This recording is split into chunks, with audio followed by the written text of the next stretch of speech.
All India Muslim मजलिस के राष्ट्रीय अध्यक्ष एडवोकेट वसी अहमद ने पत्रकारों से वार्ता करते हुए यूसीसी को भाजपा का चुनावी हथकंडा बताते हुए कहा कि कुछ तथाकथित स्कॉलर और मुस्लिम धर्म गुरु भाजपा के इशारे पर टीवी चैनलों के डिबेट और अखबारों के माध्यम से मुसलमानों को डराने का काम कर रहे हैं, जिन्हें संविधान की ना तो समझ है ना कोई जानकारी है। एडवोकेट वसी अहमद ने पत्रकारों से वार्ता करते हुए बताया कि देश की आजादी से पहले भी यूनिफॉर्म सिविल कोड यूसीसी 1941 में भी यह मुद्दा आया था। उस समय हिंदू महासभा ने इसका विरोध किया था और उस वक्त इसको छोड़ दिया था, और अगर यह मुद्दा नहीं छोड़ा जाता तो 568 रियासतें कभी एक ना हो पाती। इसलिए बाबा साहब ने इसे ठंडे बस्ते में डालकर राज्य सरकारों के पाले में डाल दिया था।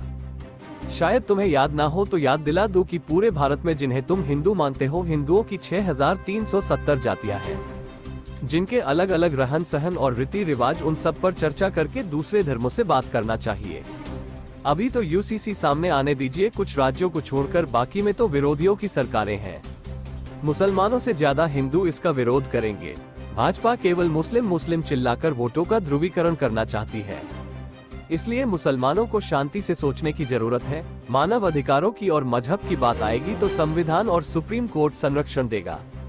यूसीसी पर मुस्लिम जितनी तिथि प्रतिक्रिया देंगे उतनी ही तेजी से हिंदुओं का ध्रुवीकरण होगा। भाजपा भी यही चाहती है। जहां तक बात करें संविधान का आर्टिकल 44, जिसमें यूसीसी का जिक्र किया गया है, वह का हिस्सा है जो कि मात्र एक दिशा निर्देश है, न कि संवैधानिक बाध्यता। आर्टिकल 44 के ऊपर है आर्टिकल 14, 15, 19, 21, 28 और 29, जिनमें से अधिकांश आर्टिकल संविधान के मूल ढांचे का हिस्सा है, जिनसे छेड़छाड़ सुप्रीम कोर्ट द्वारा प्रतिबंधित है। इसलिए यूसीसी लाना इतना आसान नहीं है। इसलिए मुसलमानों को समझना चाहिए कि उन्हें तीखी प्रतिक्रिया देने को उकसाया जा रहा है, ताकि हिंदू यूसीसी के पक्ष में एकत्र होकर एक बार फिर भाजपा को वोट दे। इसलिए जब तक यूसीसी का मसौदा न आ जाए तब तक प्रतिक्रिया देना उचित नहीं होगा, जिसे बीजेपी आरएसएस मास्टर स्ट्रोक समझ रहे हैं। कर्नाटक की तरह उल्टा भी पड़ सकता है, क्योंकि हिंदू भी समझ चुका है कि उसे बार बार वोट के लिए उकसाया मूर्ख बनाया जा रहा है। बरेली से रफी मंसूरी की रिपोर्ट। साहब, आज किस सिलसिले में आपने प्रेस वार्ता बुलाई? मैं वसी अहमद एडवोकेट, राष्ट्रीय अध्यक्ष ऑल इंडिया मुस्लिम मजलिस। आज मैंने ये प्रेस वार्ता इसलिए बुलाई कि केंद्र सरकार द्वारा यूनिफॉर्म सिविल कोड का जो मुद्दा आवाम के बीच रखा गया है, जिसको लेकर हाय तो वह मच रही है, मैं बताना ये चाहता हूँ और मुस्लिम मजलिस के मंच से कहना चाहता हूँ कि मुसलमान इस मुद्दे पे गुमराह ना हो। इसकी वास्तविकता अलग है, इसका संवैधानिक बाध्यताएं अलग हैं, और बीजेपी चाहती है कि मुसलमान इस पर सख्त से सख्त प्रतिक्रिया दे, ताकि हिंदू वोट पोलराइज हो, हिंदू वोटों को गुमराह किया जा सके। इस स्थिति को स्पष्ट करने के लिए ही ये प्रेस वार्ता बनाई। वसी साहब, जैसा कि यूसीसी सरकार ने भी कोई मसौदा तैयार नहीं किया है और मुस्लिम उलमा जो है वो आक्रामक रूप में आ गए हैं, इस पर क्या कहना चाहिए? देखिए, बीजेपी का जो मोदी मीडिया है उसके बीच में बीजेपी अपने ही लोगों को बिठालकर इस मुद्दे को गरमाने की कोशिश कर रही है। मैं आम मुसलमानों से अपील करना चाहता हूं कि इस मुद्दे पे कोई प्रतिक्रिया न दें, क्योंकि अभी ना तो कोई अवाम के बीच में मसौदा है, कैसा प्रोफार्मा होगा ये भी नहीं आया है, और दूसरी बात, ये फंडामेंटल राइट्स को वायलेट करता है। इसके लाने का कोई औचित्य नहीं है। इससे पहले भी कोशिश हो चुकी है, जब हिंदुस्तान में फेडरल गवर्नमेंट थी और उस वक्त भी ये प्रस्ताव आया था, लेकिन क्योंकि छोटी छोटी रियासतों को मिलाकर इस देश को बनाया गया है, 568 रियासतों को मिलाकर बनाया गया है, जिनकी अपनी अपनी संस्कृति है, और विभिन्न संस्कृतियों के लोगों को मिलाकर इस संविधान में जगह दी गई है। वो अपनी संस्कृति छोड़ नहीं सकते, और ये यूनिफॉर्म सिविल कोड की कोई कानूनी बाध्यता नहीं है। ये सिर्फ एक प्रस्ताव है, एक शगुफा है। अगर यूसीसी लागू होता है मसौदा आने के बाद, तो मुसलमानों के अलावा किन किन को इसका नुकसान होगा? सबसे पहले खुद सरकार ने जो कुछ कानून बनाए वो सब वायलेट होंगे। फॉर एग्जाम्पल, जैसे पंजाब में उन्होंने अभी मैरिज एक्ट बनाया, वो वायलेट होगा। गोवा में उन्होंने एक एक्ट बनाया कि हिंदू अगर उसकी कोई बच्चा नहीं होता है तो वो दूसरी शादी कर सकता है, वो वायलेट होगा। नागालैंड होगा, त्रिपुरा होगा, मिजोरम होगा, इनकी अपनी अपनी संस्कृति है, ये जनजातियां हैं, ये अपनी संस्कृति को छोड़ नहीं सकते। और जब तक सारे स्टेटों की मान्यताएं नहीं होंगी, सबकी नहीं होगी, तो ऐसा कोई बिल पास नहीं हो सकता।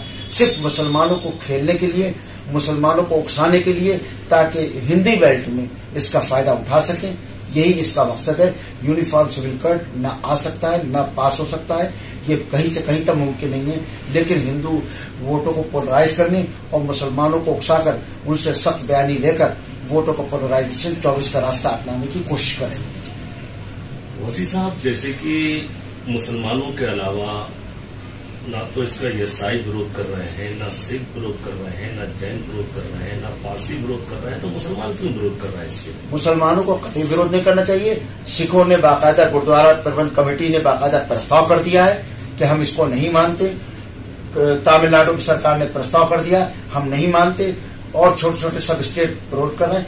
ये सिर्फ बीजेपी शासित राज्यों तक ही सीमित रहेगा। इसके अलावा कोई भी विभिन्न दलों की जो राजनीतिक दल हैं, जिनकी सरकारें चल रही हैं, वो इसको मान्यता नहीं देंगे। मुसलमानों को इसके लिए कतई फिक्रमंद नहीं होना चाहिए। ये कॉमन सिविल कोड लाने की जरूरत क्यों पेश आई? कॉमन सिविल कोड एक आर्टिकल 44 का प्रस्ताव है, मैंडेटरी नहीं है, क्योंकि ये फंडामेंटल राइट को वायलेट करता है और मूलभूत ढांचे को संविधान के तोड़ देगा अगर ये बिल लाया जाता है। इसकी संवैधानिक बाध्यताएं हैं, इसलिए इससे किसी को परेशान होने की जरूरत नहीं है। ये सिर्फ राजनीतिक मुद्दा है और राजनीति के लिए ही लाया गया है। 9 साल से सरकार थी, कभी फिक्र नहीं थी, सिर्फ क्योंकि 24 करीब है, इसलिए एक ऐसा मुद्दा चाहिए। बीजेपी के सामने या तो ये मुद्दे हैं, या धार्मिक मुद्दे हैं, या दंगे हैं। इसके अलावा उनके पास आर्थिक और सामाजिक मुद्दों पर काम करने या बात करने को बीजेपी वाले तैयार नहीं है। कुछ स्वयंभू धर्मगुरु जो अपने आप को बड़ा धर्म गुरु कहते हैं, वो पहले दिन से ही इसकी मुखालफत में बयानबाजी और आपके डिबेट में बैठना उन लोगों ने शुरू कर दिया है। तो ये कौन से लोग हैं जो इस तरह के मुसलमानों को गुमराह कर रहे हैं? बीजेपी के अपने एक ग्रुप है, राष्ट्रीय मुस्लिम मंच, उसी से संबंधित लोग हैं जो भी मोदी मीडिया पे बैठकर बुरा भला बकते हैं और उसके बाद वो जो है उसको उकसाने का काम और उत्तेजित भाषाओं का इस्तेमाल करके वोटों को पोलराइज करने का काम करना है। एक आपके यहाँ बरेली में दरगाह आला हजरत में मौलाना शहाबुद्दीन साहब हैं, उनकी भी जबरदस्त प्रतिक्रिया इस पर आ रही है, इस पर क्या कहना चाहेंगे? वो बेचारे हर चीज पर प्रतिक्रिया बगैर बोले ही देना शुरू कर देते हैं, बगैर सोचे समझे। मैं चाहूंगा कि उनसे दरखास्त करूंगा कि वो सोच समझ के बयानबाजी करे। हर चीज का बयान या हर चीज का विरोध नहीं किया जाता, कुछ चीजों को समझने की जरूरत है। ये जो मौलाना डिबेट में बैठ रहे हैं, क्या इन्हें कानून की कोई जानकारी नहीं है?